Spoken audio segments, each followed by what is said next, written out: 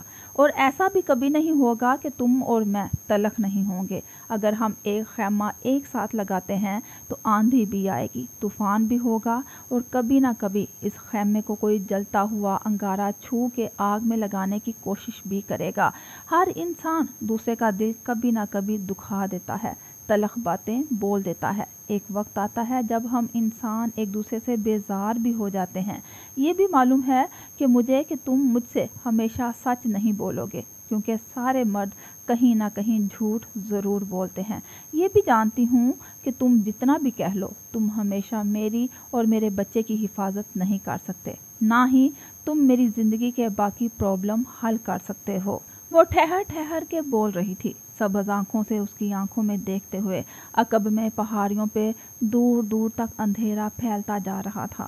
ایسا نہیں ہوگا کہ تمہارے ساتھ ہونے سے میرے ماضی کے ٹروماز ہیل ہو جائیں گے، یا میں خود کو بدر کی مجرم سمجھنا چھوڑ دوں گی، یا بدر کبھی بولنے لگے گا، یا ہمارا خیمہ اس دنیا کا سب سے پرفیکٹ گھر ہوگا۔ مجھے یہ سب معلوم ہے، لیکن اس کے باوجود اگر کسی ایک انسان پہ میں بھروسہ کرنے کی کوشش کر سکتی ہوں تو وہ تم ہو، کیونکہ میں یہ جانتی ہوں کہ ماہر کبھی اگر میرا دل بھی دکھائے گا تو وہ اس دل کو واپس جوڑنے کی کوشش بھی کرے گا۔ اگر کبھی وہ مجھ سے حقیقت چھپائے گا تو میری حفاظت کرنے کے لیے۔ اس کے ساتھ لگایا گیا خیمہ بے شک دنیا کا بہترین خیمہ نہیں ہوگا، لیکن وہ ایک ایسا انسان ہوگا جو عزت دینا جانتا ہوگا، خفا ہوگا تو بھی عزت دینا نہیں چھوڑے گا، غصہ ہوگا تب بھی ہاتھ نہیں اٹھائے گا، جانے یا انجانے میں دل دکھائے گا لیکن پھر بات کو کلیئر بھی کرے گا۔ تمہارے اوپر میں زندگی کی ہر چیز کا بھروسہ نہیں لاد سکتی، لیکن اتنا اعتماد مجھے تمہارے اوپر ہے کہ جو بھی مسئلہ راستے میں آئے گا تم اس کو حل کرنے کی کوشش کرو گے اور بنا بات کیے جگہ کو چھوڑ کے نہیں جاؤ گے۔ کیا تم بھی مجھ پہ اتنا بھروسہ کر سکتے ہو؟ مالا کی آواز میں کان تھی، جیسے ایک لمبے سفر کے بعد وہ تھک چکی تھی۔ اس کو احساس بھی نہیں ہوا اور آنسو اس کی آنکھوں سے بہہ کے ٹھوڑی پر لڑک رہے تھے۔ وہ چند لمحے آزردگی سے اسے دیکھے گیا، دانت سے ہونٹ کاٹتے ہوئے۔ ماہر کو احساس نہیں ہوا کہ نچلے ہونٹ سے خون رسنے لگا تھا۔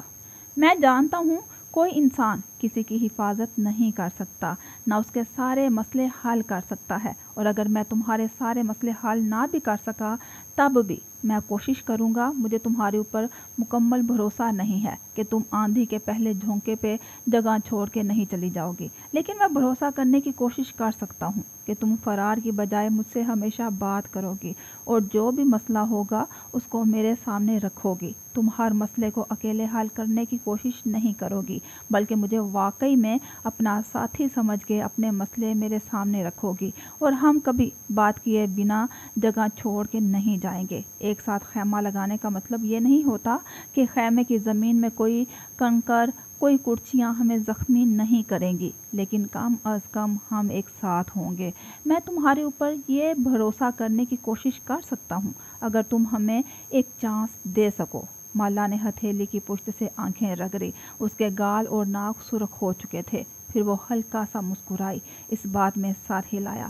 میں تمہیں اپنا جواب بتا چکی ہوں۔ ماہر نے انگلی سے اپنے ہونٹ کو چھوا، پھر پورے کو دیکھا تو اس پر خون لگا تھا۔ اس نے ہتھیلی کی پشت سے ہونٹ رگڑ دیا۔ اسے لگا اس کی آنکھوں میں پھر سے نمی تھی۔ میں یہ نہیں کہہ رہا کہ ہم کل سے ہی ایک نئی زندگی شروع کر دیں، نہ ہی مجھے کسی بھی چیز کی جلدی ہے، لیکن میں یہ جانتا ہوں کہ ہم نے ایک بہت لمبا وقت ضائع کیا ہے اپنی انا میں، جگہ چھوڑ کے چلے جانے والی عادت میں، اور دوسری کی بات نہ سننے کی غلطی کرنے میں۔ جہاں اتنا وقت ضائع کر دیا ہے وہاں تھوڑا سا وقت اور لگا لیتے ہیں اور کوشش کرتے ہیں کہ آہستہ آہستہ زندگی کو ایک ساتھ تعمیر کریں۔ میں، تم، بدر اور حلال۔ مالا نے گہری سانس لی اور گردن اوپر سے نیچے ہلائی۔ میں، تم، بدر اور حلال۔ پھر اس نے کلائی پر بندھی گھڑی دیکھی اور ارد گرد پھیلتا جامنی اندھیرا۔ ہمیں بہت دیر ہو گئی ہے، یہ باتیں اب ہم شہر واپس جا کر بھی طے کر سکتے ہیں، لیکن بدر میرا انتظار کر رہا ہوگا۔ وہ اٹھ کھڑی ہوئی، دور نیچے پھیلی بستی کی ماچس کی ڈبیوں جیسے گھروں میں دھیرے دھیرے روشنیاں جلنے لگی تھی۔ ایک مایوس سی شام میں امید کے کمکمے جگمگانے لگے تھے اور ان دونوں مسافروں کو بالآخر اپنی منزل کی طرف واپس جانا تھا۔ وہ کار کا دروازہ کھول رہی تھی جب وہ کہیں فضا میں ایک گنگناہٹ سی گونجی۔ ہیپی برتھ ڈے ٹو یو۔ مالا نے چونک کے دائیں بائیں دیکھا، پھر ماہر کو۔ وہ خاموشی سے اندر بیٹھ رہا تھا۔ کیا تم نے سنا؟ ماہر نے چونک کے اسے دیکھا۔ کیا؟ شاید اسے سمجھ میں نہیں آیا تھا۔ یہ music, happy birthday to you یو، یہ مجھے بار بار سنائی دیتا ہے۔ وہ اب ناگواری سے سیٹ بیلٹ کھینچ کے باندھ رہی تھی۔ آلیان، اٹس اوکے، اگنور کرو، وہ کوئی نئی چال چل رہا ہوگا۔ ماہر کار سٹارٹ کر رہا تھا۔ وہ البتہ غیر آرام دہ ہو گئی تھی۔ میوزک ابھی تک بج رہا تھا اور بہت سے لوگ کورس میں گنگنا رہے تھے۔ ہیپی برتھ ڈے ٹو یو، ظہیر کی آواز سب سے اونچی تھی۔ جس وقت ماہر فرید کی سیاہ کار اونچی نیچی گھاٹیوں والی سڑک پر دوڑتی استنبول کی جانب بڑھ رہی تھی، اس وقت شہر کے وسط میں ایک سڑک کنارے ایسی ہی ایک سیاہ کار کھڑی تھی جس کی ڈرائیونگ سیٹ پر بیٹھا سوٹ میں ملبوس شخص ایئرپورٹس کان میں لگائے سامنے دیکھتے ہوئے کہہ رہا تھا، وہ ابھی تک میری نگاہ میں ہے۔ کبیرہ خانم، اس وقت وہ کہاں ہے؟ اپنے ہوٹل روم میں کسی پنڈولم کی طرح دائیں بائیں ٹہلتی کبیرہ بیگم فون کان سے لگائے بے قراری سے پوچھ رہی تھی۔ ڈرائیور نے ونڈ سکرین کے پار سڑک کو دیکھا جو ایک گلی کے دہانے پہ مڑ رہی تھی۔ یہاں اکا دکا ٹریفک کی آمد تھی۔ ایک سپر مارکیٹ کھلی تھی اور گلی اندر مڑتے ہوئے ایک کلب کی طرف جا رہی تھی جس کے باہر معمولی سا رش تھا۔ یہ تنگ و تاریخ متشبہ قسم کی گلیوں والا نیبرہڈ تھا جہاں ایک ٹریش کین کے ساتھ سنہرے بالوں والا آلیان کھڑا تھا۔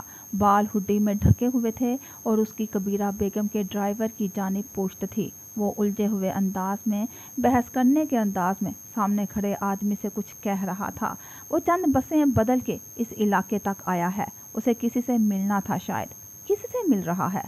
میں نے آپ کو تصویریں واٹس ایپ کی ہیں، کوئی عرب نوجوان ہے۔ ڈرائیور کے ہونٹ ایک دم او میں سکڑے۔ آلیان کے مخاطب دراز قد آدمی نے غصے سے اس کے کندھے کو 2 انگلیوں سے دھکا دیا تھا۔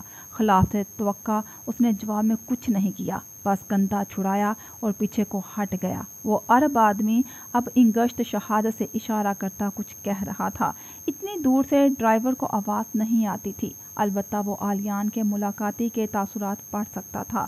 یہ تاثرات یونیورسل تھے۔ کوئی بھی ملک ہو، کوئی بھی قوم ہو، کوئی بھی زبان ہو، ایسے تاثرات صرف ایک صورت میں کسی شخص کے چہرے پہ آتے تھے۔ اس نے اس آدمی کے پیسے دینے ہیں، ادھار ہے یا شاید کسی کی پیمنٹ۔ ڈرائیور دھیرے سے مسکرایا۔ وہ اس ساری کارروائی میں کبیرہ بیگم کے ساتھ گوا رہا تھا۔ پہلی دفعہ آلیان کو اس طرح سے انگلیاں مروڑتے دیکھ کر اسے جیسے خوشی ملی تھی۔ کسی بھی طرح پتہ لگاؤ کہ معاملہ کیا ہے، وہ کس چیز میں پھنسا ہوا ہے اور اس نے کس کے پیسے دینے ہیں۔ کبیرہ بیگم اس کی طرح خوش نہیں تھی۔ اس طرح بھی انداز میں نیکلس کو انگلی پہ مروڑتی وہ ہدایات دے رہی تھی۔ نہ وہ کھلے دل سے ان کو ماں تسلیم کر رہا تھا اور نہ وہ اپنے مسئلے ان کے سامنے رکھ رہا تھا۔ وہ اپنے بیٹے کا دل جیتتی تھی تو کیسے جیتتی؟ مالا کے اپارٹمنٹ کے ٹیرس سے شہر کا جو حصہ دکھائی دیتا تھا وہ اس صبح سرمئی پان میں ڈوبا تھا۔ سرمئی پانی، سرمئی کشتیاں، سرمئی درخت، لیکن بہت عرصہ بعد کشمالہ مبین کی زندگی سرمئی نہیں تھی۔ وہ بالکنی پر کوہنیاں جمائے کافی کا کپ ہاتھ میں لیے مسکرا کے دور تک پھیلے نظارے کو دیکھ رہی تھی۔ آج دھوپ نہیں نکلی تھی اور ہر جانب ٹھنڈی چھایا تھی، البتہ پھر بھی اس کا دل باہر ٹیرس پہ کھڑے ہونے کو چاہ رہا تھا۔ کوٹ دستانے اور اونی ٹوپی پہنے وہ کافی لیے وہیں آ کھڑی ہوئی تھی۔ بہت عرصے بعد دل جیسے ہلکا ہوا تھا۔ اسے اب کچھ بھی اکیلے نہیں کرنا ہوگا۔ بالآخر وہ اس ٹریپ سے نکل آئے گی جس میں وہ ہمیشہ خود کو محسوس کرتی تھی۔ وہ پھندا جو کبھی پوری طرح سے اس کی گردن کے گرد سے ڈھیلا نہیں ہوا تھا، بالآخر وہ خود کو اس میں سے نکال رہی تھی۔ موبائل بجنے لگا تو اس نے اسکرین کو دیکھ کے گہری سانس لی۔ ماہی کی کال آ رہی تھی۔ اس نے دستانے والا ہاتھ جیب میں ڈالا، ایئرپورٹس نکالے، ٹوپی تلے انہیں کانوں میں گھسایا، کپ ایک طرف رکھا اور گفتگو کا سلسلہ جوڑا۔ کیا بتانا تھا تم نے؟ ماہی کی آواز میں تجسس تھا۔ وہ الیک سلیک اور رسمی حال احوال کے بعد فوراً سے مدعے پہ آ گئی تھی۔ رات کو مالا نے اس کو میسج کیا تھا اور ماہر نے جواب میں کئی میسیجز بھیجے، لیکن اس نے ابھی تک رپلائی نہیں کیا تھا۔ وہ اس بات کو فون پہ کرنا چاہتی تھی۔ کل ماہر نے مجھ سے بات کی ہے، ڈائریکٹ بات۔ دوسری جانب سے آتا شور، ماہی کے بچوں کی آوازیں، برتنوں کی کھٹ پھٹ، ایک دم ہر چیز جیسے خاموش ہو گئی، جیسے ماہی کی ساری حسیات اس طرف متوجہ ہو گئی۔ کیسی بات؟ اس نے مجھے پرپوز کیا ہے۔ چند لمحے کے لیے مابینہ مبین کچھ بول نہیں سکی۔ اور تم نے کیا کہا؟ اس سے پہلے کہ مالا کچھ کہتی، ماہی تیزی سے بولی، تم نے فوراً جواب تو نہیں دیا نا؟ ابھی تمہارے پاس سوچنے کے لیے وقت ہے۔ وہ یہ سوال پہلے بھی پوچھ چکا تھا، بدر کے ملنے سے پہلے۔ میں نے جواب سوچنے کے لیے بہت وقت لیا تھا۔ اس نے گہری سانس لی، دور نیچے بہتے سرمئی پانی کو دیکھ کے وہ مسکرائی۔ اس کا چہرہ روشن تھا اور گلابی۔ میں نے ماہر کو ہاں کہہ دی ہے۔ دوسری جانب خاموشی چھائی رہی، یہاں تک کہ مالا کو لگا سلسلہ منقطع ہو گیا ہے۔ ہیلو؟ اسے جیسے تعجب ہوا۔ مبارک ہو، میں تمہارے لیے خوش ہوں۔ ماہر نے توقف کیا۔ مالا کے آبرو ناسمجھی سے اکٹھے ہوئے۔ ماہر فرید کی ان تمام برسوں میں سب سے بڑی مدعا مبینہ مبین تھی۔ اس کا 1 in 50 تھا جس نے برسوں پہلے اس کو بیچ دیے تھے، اور ساتھ ایک امید بھی کہ جو مکتوب ہے اسے انسان سے کوئی چھین نہیں سکتا۔ پھر وہ خاموش کیوں ہو گئی تھی؟ لیکن کیا؟ لیکن یہ کہ کیا تم واقعی ماہر جیسے انسان کے ساتھ زندگی شروع کرنا چاہتی ہو؟ تم ماہر کی سب سے بڑی فین تھی ماہی۔ اسے جیسے برا لگا تھا۔ میں اب بھی اس کی سب سے بڑی فین ہی ہوں، اور میرے خیال میں ماہر فرید ایک بہت اچھا دوست ہے اور ایک سمجھدار انسان۔ کیف کی لفٹ کے دروازے ایک دوسرے سے جدا ہوئے تو سوزین کو سامنے کا منظر دکھائی دیا۔ قطار در قطار کیبن، بہت سے جھک کے کام کرتے سر۔ وہ ہیلز سے چلتی آگے بڑھی تو ٹک ٹک کی آواز پہ بہت سی گردنیں اس کی جانب گھومی۔ سفید ڈریس پہ مخملی نیلا لمبا کوٹ پہنے، کوہنی پہ بیگ جمائے، ماتھے پہ سن گلاسز، وہ بگڑے ہوئے تاثرات کے ساتھ ماہر کے آفس کی طرف چلتی جا رہی تھی۔ وہ تمام سر جو اس کی جانب مڑے تھے وہ آفس کے جانب مڑ گئے، جہاں ماہر فرید دروازے سے باہر آ رہا تھا۔ چارکول گرے سوٹ میں ملبوس، پالش ہوئے جوتوں کے ساتھ مسکرا کے اس نے سیڑھیوں کی جانب اشارہ کیا۔ سوزی درمیان میں رک گئی، ناپسندیدگی سے زینوں کو دیکھا اور اس جانب بڑھ گئی۔ ماہر بھی اسی طرف بڑھنے لگا۔ حال میں موجود تمام آنکھوں نے ان دونوں کا پیچھا کیا۔ ماہر فرید ایک بہت اچھا دوست ہے، بہت اچھا مشورہ دینے والا، محنت کرنے والا، ایک اچھا کاروباری انسان۔ مجھے اگر کبھی کام کے سلسلے میں کوئی مدد چاہیے ہوئی تو میں سب سے پہلے ماہر بے کے پاس ہی جاؤں گی۔ لیکن نیلا مخملی پردہ ہٹا کے سوزین ٹھک ٹھک کرتی اندر داخل ہوئی۔ ماہر اس کے پیچھے اندر داخل ہوا، شیشے کا دروازہ بند کیا، کلک کی آواز سے لاک کیا اور سربراہی کرسی کے پیچھے جا کھڑا ہوا۔ سوزین اس کو سخت نگاہوں سے دیکھتی ایک کرسی تک آئی، بیگ ٹھک سے میز پر رکھا مگر بیٹھی نہیں، بازو سینے پہ لپیٹے۔ بیئر بول کہاں ہے اور وہ مجھ سے بات کیوں نہیں کر رہا؟ لیکن ماہر نے زندگی میں کبھی کوئی ریلیشن شپ کامیابی سے چلایا نہیں ہے۔ اپنی کزن سے منگنی کی، وہ بھی کسی اور وجہ سے، جیسا کہ تم نے مجھے بتایا ہے، اور پھر اس کو بھی چھوڑ دیا۔ ریلیشن شپس کے معاملے میں اس کا ٹریک ریکارڈ کچھ اچھا نہیں ہے۔ اتنی عمر اور کامیابیاں ہو جانے کے باوجود اگر ایک آدمی سیٹل ڈاؤن نہ ہو سکے تو اس کا مطلب ہے کہ اس کو کوئی عورت پسند تو آ سکتی ہے، لیکن کسی عورت کے ساتھ گھر بنانا، فیملی بنانا اس کے لیے بہت مشکل ہوگا۔ بیئربل تم سے بات نہیں کرنا چاہتا، سوٹ میں ملبوس آدمی کھڑا اسی اطمینان سے کہہ رہا تھا۔ آپ نے کچھ کیا ہے اس کے ساتھ؟ زبردستی اس کو مجھ سے دور کر دیا ہے؟ یقیناً اس کا فون بھی لے لیا ہے تاکہ وہ مجھ سے بات نہ کرے۔ وہ فنکاری تھی۔ بیٹھو سوزی، بیٹھ کے بات کرتے ہیں۔ تم سے یہ بات کھڑے ہو کے نہیں سنی جائے گی۔ شادی کے لیے انسان کا بہت اچھا ہونا، بہت خوبصورت یا دولت مند ہونا ضروری نہیں ہے، لیکن اس کے اندر ایموشنل انٹیلیجنس کا ہونا ضروری ہے۔ اپنے رشتوں کو نبھانا آنا چاہیے۔ وہ پہلے ہی مشکل پہ چھوڑ کے نہ چلا جائے، اور ماہر نے آج تک کسی عورت کے ساتھ ریلیشن شپ کو زیادہ دیر نہیں چلایا، کم از کم ہم نے نہیں سنا، اور ہم یہ بھی جانتے ہیں کہ وہ بھلے بہت اچھا انسان ہو لیکن وہ ایک کلاسک مینیپیولیٹر ہے۔ وہ کبھی بھی پورا سچ نہیں بولتا، ہمیشہ چیزوں کو دائیں بھائیں گھماتا رہتا ہے۔ بیئر بول تم سے اس لیے نہیں ملنا چاہتا